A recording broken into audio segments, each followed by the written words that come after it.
En otra edición de Conectados Online nos trasladamos a la región metropolitana a través de esta plataforma telemática y nos recibe la diputada de Renovación Nacional, Jimena Sondón. Gracias, diputada. Bienvenida. Hola, muy buenos días. Muchas gracias por la invitación.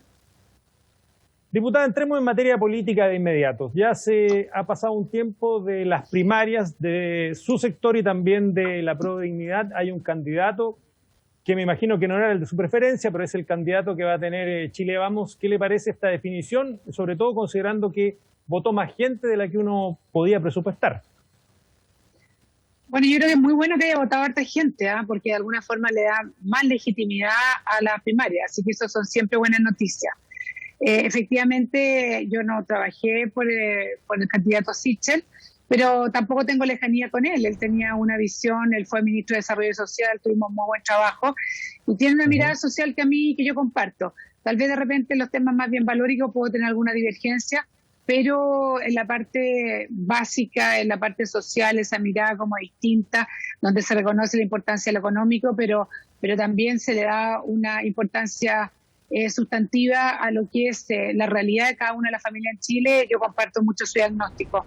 Así que me parece que va a ser una candidatura interesante que vamos a apoyar y de esperar que él nos pida su apoyo, porque uno ve hoy día que están que puro independiente, y bueno, y veremos qué pasa con eso, porque en el fondo uno gana por voto, no por porcentaje. O sea, ahora la definición es muy distinta y yo creo que existimos muchos diputados y senadores que somos muy competitivos y que sería un error para mi gusto por un tema como ideológico dejarnos de lado, siendo que al final no nos afecta tampoco en nuestras candidaturas. O sea, nosotros tenemos mucho que aportar y muchas veces cuando uno se banderiza con un candidato, también pierde electorado. Entonces casi nos hacen un favor, pero a mí me parece que la causa del país es mucho mayor. Mire, diputada, en esto de las encuestas, porque salió una encuesta hoy día, bueno, le achuntan y a veces no. La última encuesta dice que Boric tiene un 30% de apoyo, Sichel un 25% y ya aparece Yana Proboste con un 12%, luego que se lanzara finalmente la carrera presidencial el viernes pasado. ¿Cómo avisora usted esta carrera si fueran esos los nombres, aunque hay otros dando vuelta por ahí? Mira, hoy día es tan complejo hacer estos diagnósticos. Antes era bastante más fácil. Hoy día las encuestas ninguna le achunta nada.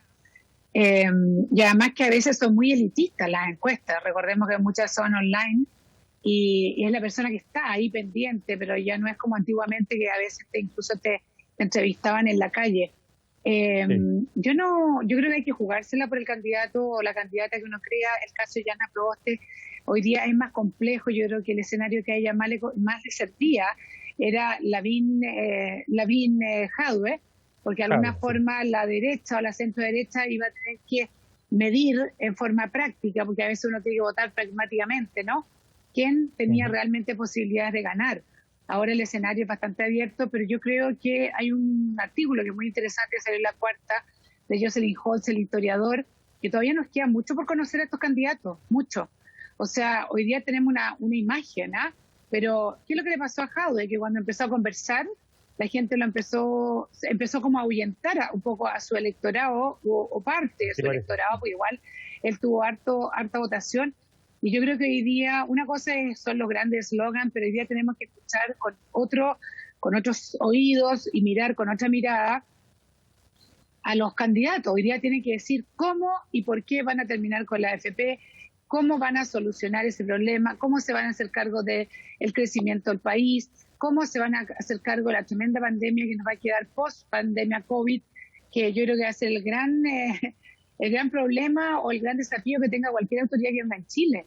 O sea, estamos hablando casi como programas de gobierno que son muy futuristas, pero yo creo que el problema inmediato ya lo está dando el COVID y lo va a seguir dando en términos de empleo de la mujer, en términos de, la salud mental, que no existe ninguna pandemia en el mundo que no deje un tremendo problema en temas de salud mental, el tema de las pensiones, la nueva constitución, alinear la constitución nuevamente. Algunos dicen que la presidencial y nosotros vamos a durar poco, otros dicen que no, que va a ser el periodo de transición. Entonces, yo en este minuto, así como decir, ¿dónde pongo mi ficha? ¿Quién va a ganar o quién no va a ganar? Yo creo que hoy día es un tiempo de escuchar, pero con mucha prudencia y entendiendo cuál es el escenario que vamos a enfrentar el escenario real, que lo único que sabemos es que va a ser post-COVID. Dios quiera, Sí. que no sigamos con COVID. Diputada, hoy la región metropolitana está toda en fase 3 y volvían los niños, bueno, voluntariamente a clases presenciales. Un motivo que además gatilló la acusación constitucional contra el ministro Raúl Figueroa de Educación debido a poner en peligro la salud, la dignidad, etcétera. Es un largo listado de causales. ¿Cómo vio usted esta vuelta a clases? El ministro calculaba optimistamente que ojalá volviera el 70% de los niños a clases. ¿Y cómo califica también esta acusación contra el secretario de Estado? A ver, es una muy buena pregunta y una pregunta compleja de responder. Primero que todo, porque los que hemos vivido intensamente y estamos pendientes del tema, hemos visto cómo ha ido evolucionando desde el punto, porque aquí es muy importante los profesores, ¿no? Que primero se exigía la vacuna. Bueno, la vacuna hoy día ya está dada, pero igual hay mucha reticencia de querer volver al trabajo. Yo soy profesora y veo una realidad que es muy compleja desde el punto de vista de los niños.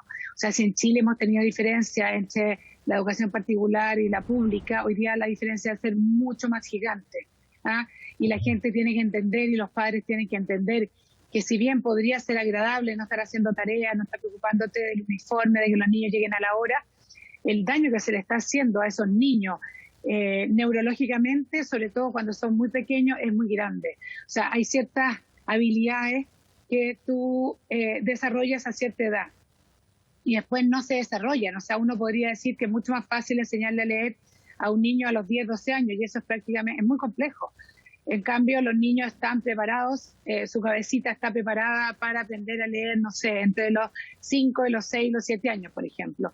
Y después es mucho más complejo. Entonces, yo creo que lamentablemente los profesores, algunos no se han dado cuenta, entendiendo que aquí hay un tema sanitario potente y efectivamente por eso el gobierno lo quiso, que lo hizo voluntario. Y a mí me parece que eso fue una decisión bastante astuta, porque en el fondo le pasó la responsabilidad a los padres. Son los padres los que van a presionar, pero para que tú puedas elegir algo voluntariamente, el colegio tiene que estar abierto, porque si no, no vas a poder elegir si tu hijo va o no va al colegio. Me preocupa mucho el tema, a mí me preocupa mucho la acusación constitucional.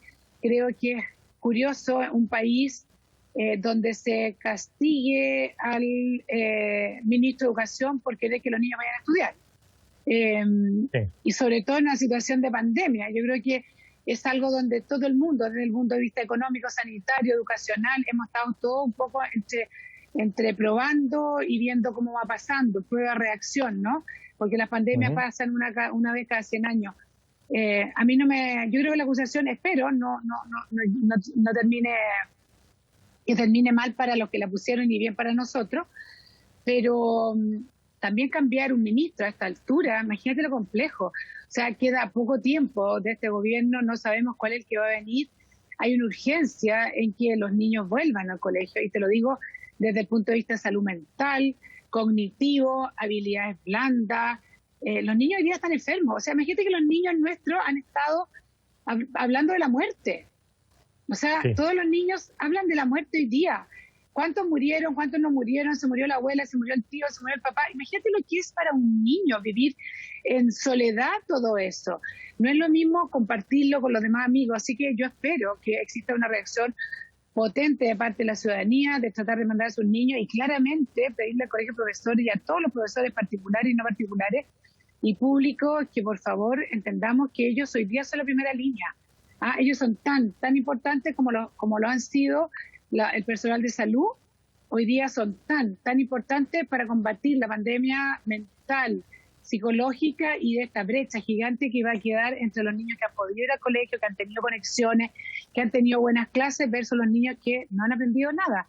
Y yo te lo digo porque lo he preguntado mucho, los papás hoy día transversalmente te reconocen, desde colegios particulares hasta colegios mucho más vulnerables, te dicen, mi niño no ha aprendido nada, o muy poco, porque es complejo. Los niños llevan un año, los que tienen la suerte de tener un computador, un iPad o algún teléfono para poder conectarse, los que tienen la suerte, porque algunos no tienen ni la calidad, y buen internet. Y se están mirando las caras ellos mismos. O sea, es cosa de verlo. Ellos están, y tú y yo llevamos un año mirándonos las caras. Nos miramos a nosotros mismos. Yo cuando te estoy hablando me estoy mirando a mí. Entonces, esto es muy loco y eso afecta muchísimo la educación de nuestros niños. Así que yo hago un llamado a los profesores que ellos entiendan que ellos son la primera línea hoy día y son tremendamente importantes.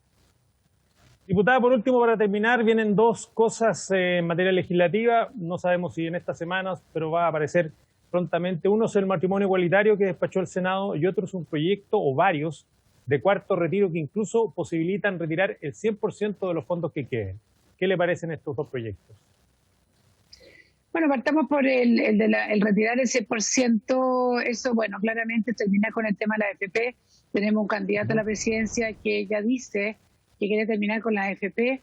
Entonces, va a haber que analizarlo en la medida que vaya aumentando también, vaya avanzando la carrera presidencial, porque ¿qué persona va a querer que sus ahorros de toda una vida se vayan en un fondo solidario?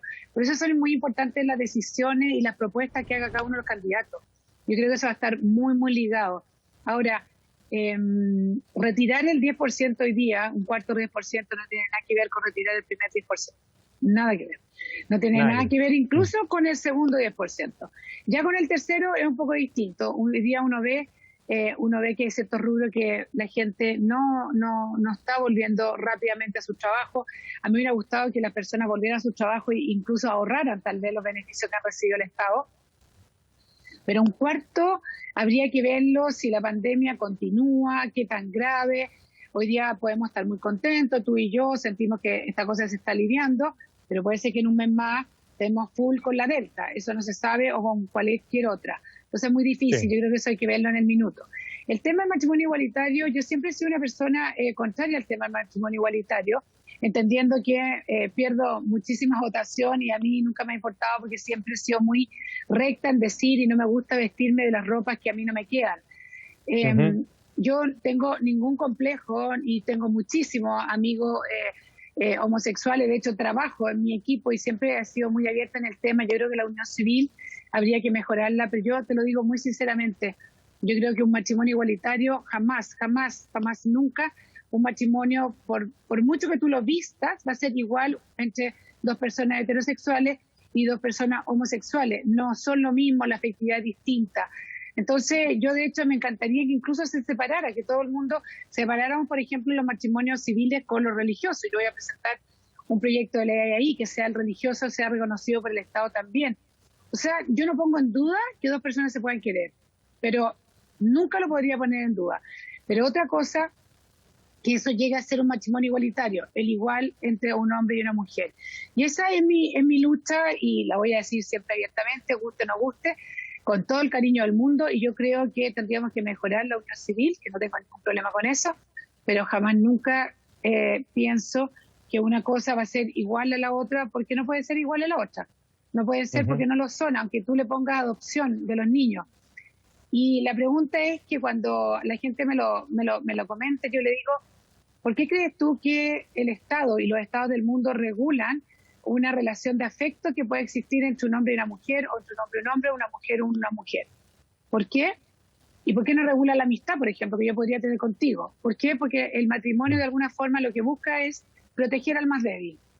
Y en este caso son los niños. Y nadie habla de los niños en esta materia. Nadie. Sí.